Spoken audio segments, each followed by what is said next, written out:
얼마 전에 청소 창업하셨는데 폐업하시기 전에 보셔서 참 다행입니다.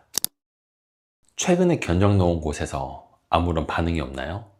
왠지 모를 불안감이 막 드셨겠죠.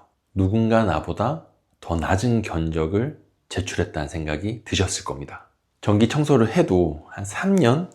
아니 한 1년도 못 버티시는 분들이 정말 많거든요. 그런데 이분들이 망하는 이유가 청소를 못해서일까요? 아니요. 청소 기술은 다 고만고만합니다. 그렇다고 영업을 못해서일까요? 지금 한번 유튜브나 블로그 같은 거 검색해 보세요. 거의 대부분의 업체들이 다 비슷비슷한 말만 하고 있습니다. 거래처를 획득하는 과정은 누구나 잘 될 때가 있고 안 될 때가 있습니다. 그런데 여기서 문제는 영업이 안 될 때 내린 어떤 결정 하나가 사업을 폐업으로 이끌게 됩니다. 오늘 영상을 끝까지 보시면요. 단가를 한 푼도 깎지 않고 오래 가는 방법, 심지어 10배 이상의 효율을 내는 그런 방법을 알아가실 수 있게 됩니다. 먼저 결론부터 말씀드릴게요.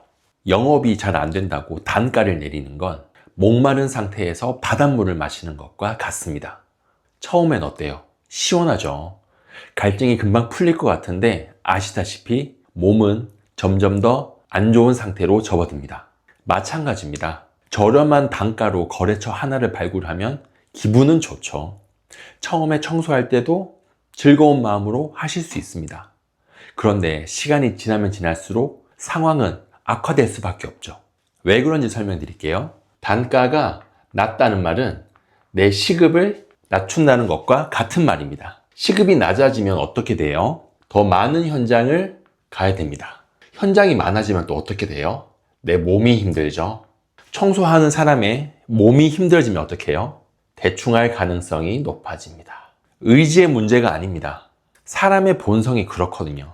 대충 할 가능성이 높아지면 청소의 퀄리티가 떨어집니다. 퀄리티가 떨어지면 어떻게 돼요? 재계약 가능성이 줄어들죠.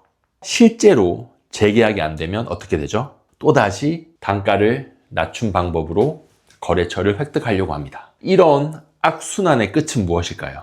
네, 폐업입니다. 여기서 무서운 건 이 과정 자체가 굉장히 천천히 간다는 거예요. 어느 날 돌이켜보니 내 몸이 굉장히 지쳐있고 어딘가 아프고 현장은 처음 창업했을 때보다 분명히 늘어난 것 같은데 통장은 그대로고 남는 게 별로 없게 되는 거죠. 그때가 되어서야 뭔가 잘못된 것 같다라는 생각을 하시는데요. 사실 첫 단추가 잘못됐다는 것을 깨닫는 분들은 거의 없습니다. 특히 전기 청소는 재계약으로 먹고 사는 비즈니스거든요. 한 번 계약한 고객이 1년, 2년, 3년 이렇게 지속적으로 재계약을 해야 수익률이 극대화되는 비즈니스 모델인데요. 그러한 재계약을 무너뜨리는 가장 큰 요인이 단가 싸움이라는 겁니다.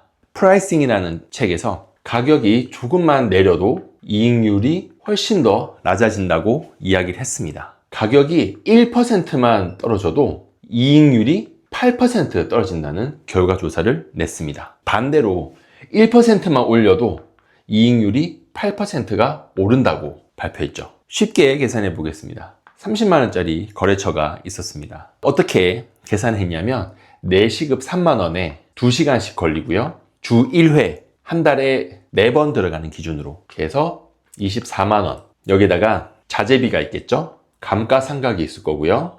유지비가 있겠습니다. 이런 것들을 운영비라고 했을 때 이 운영비가 한 달에 5만원으로 잡겠습니다. 이것을 합쳐서 30만원이라는 단가가 나왔습니다. 이 30만원 단가를 25만원으로 줄였습니다. 왜냐하면 그 이전 업체가 25만원으로 했다고 했거든요. 그래서 25만원에 맞춰줬으면 좋겠다라고 해서 25만원으로 맞췄습니다. 근데 여기서 어떻게 돼요? 이 운영비는 더 이상 줄어들지가 않아요.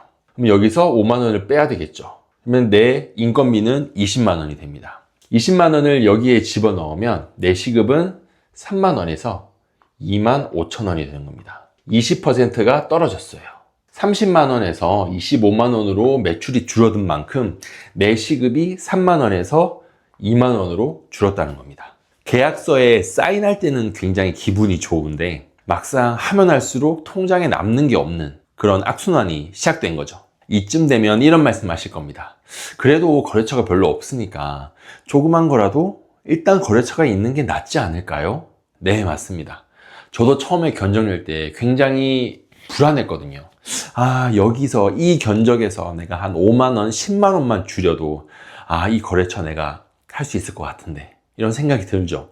지금도 마찬가지입니다. 항상 견적을 낼 때 단가를 조금 조정을 해볼까, 이런 생각이 들고 있습니다. 사실 그게 가장 쉽고 내가 내릴 수 있는 가장 빠른 선택이거든요. 그런데요, 여기서 조금만 더 생각해 보시면, 내가 내리기 쉽고 빠른 결정은 내 경쟁자도 내릴 수 있는 결정이라는 겁니다. 그래서 제가 드리는 대안은 이겁니다. 단가를 깎지 말고 고객을 바꿔버리는 겁니다. 영업이 계속 가격적인 측면에서 막힌다는 건 내가 가격에 민감한 고객들을 대상으로만 어필을 하고 있다는 거예요. 생각해 보세요. 내가 낸 견적이 최저가라서 저를 선택한 고객은 또 다른 최저가가 나타나면 그 업체로 갈아탈 겁니다. 애초부터 저와 장기간 재계약을 할 수 없는 관계였던 거죠. 사업을 하시는 분들 사이에서 LTV라는 말이 있습니다. 고객 생애 가치라는 말인데요. 어려워 보이는데 사실 별거 아닙니다. 한 고객이 나한테 얼마만큼 쓰는지를 이야기하는 겁니다. 예를 들어서 한 달에 25만 원짜리 거래처를 3개월 동안 계속되면 이 고객의 생애 가치는 75만 원이 됩니다. 반면에 30만 원 거래처에서 3년을 하게 되면 36개월이죠. 얼마가 될까요? 약 1,080만 원이 됩니다. 15배 정도 차이가 납니다. 견적 내는 시점에는 5만 원밖에 차이가 안 나는데요. 사업 전체적인 측면에서 봤을 때는 1,000만 원의 차이가 나는 겁니다. 이렇게 보면 단가 싸움이 어떤 결과로 이어지는지 분명히 아시게 될 겁니다. 단가 싸움을 한다는 것은 LTV가 낮은 고객을 내가 손해를 보면서 줍는 행위입니다. 그러면 LTV가 높은 고객을 어떻게 만드느냐?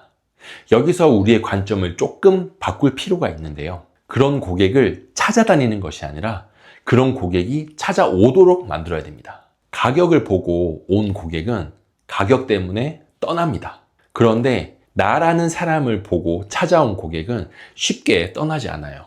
내가 어떤 사람인지, 내가 청소를 어떻게 하는지, 내가 청소 현장을 어떻게 바라보는지에 대한 스토리를 컨텐츠로 남겨두고 그것을 충분히 읽고 나에게 신뢰를 가진 고객들은 이미 마음의 결정을 하고 저한테 연락을 주시는 거죠. 그렇게 만난 자리에서 몇만 원은 사실 큰 변수가 되지 않습니다. 비교를 당하면서 시작한 업체는 가격으로 줄이 세워지고요. 선택받고 시작한 업체는 서로 간의 믿음으로 계약이 체결됩니다. 그리고 그렇게 시작된 계약은 청소 기술, 청소 태도라는 본질을 통해서 재계약이 지속적으로 이루어지죠. LTV는 이 단가가 아니라 바로 그 시점에서 결정되는 겁니다. 목마를 때 여러분에게 필요한 건 바닷물이 아니라 마르지 않는 우물이라는 사실을 꼭 기억하셔야 됩니다. 단가표를 어떻게 저렴하게 고칠까 이런 생각을 하시기 전에 내 이야기를 콘텐츠로 어떻게 매력적으로 보일까, 그것을 먼저 고민하시는 것이 중요합니다. 제가 3년째 이 일을 하면서 깨달은 게 있습니다. 이 경쟁이 치열한 청소 시장에서 똑똑하게 자신의 매출을 이어가고 있으신 사장님들은 대부분 저렴한 가격으로 단가 싸움을 한 게 아니고요. 처음부터 본인의 고객을 다르게 구분해서 받고 있었습니다. 지금 내가 살고 있는 지역에서 LTV가 높은 고객이 어디 있는지, 어떻게 찾는지, 그들에게 어떻게 접근을 하는지가 궁금하시다면 아래 고정 링크에 있는 영상을 참고해 보세요. 영상 봐주셔서 감사합니다. 좋은 하루 되세요.